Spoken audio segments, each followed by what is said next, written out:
বন্ধু, এই যে 200 টাকাটা ধার দিয়েছিলিস সেই 200 টাকাটা এনে। আরে বাহ, আরে তোর মতন বন্ধু তো এখন পাওয়া খুব মুশকিল রে। এখনকার দিনে মানুষকে পয়সা দিলে গায়েব হয়ে যায়, আর তুই এসে নিজে থেকে আমাকে 200 টাকাটা দিলি। বাহ, খুব ভালো লাগলো আমার। তোর যদি কোনো সময় কোনো অসুবিধা হয় তুই আমাকে বলবি, ঠিক আছে? হ্যাঁ হ্যাঁ বন্ধু, ঠিক আছে। সত্যি খুব ভালো রে।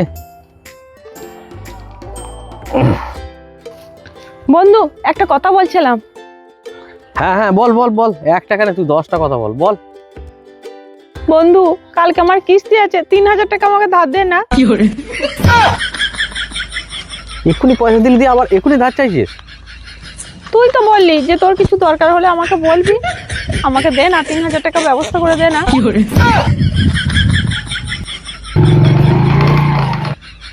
যা বন্ধু।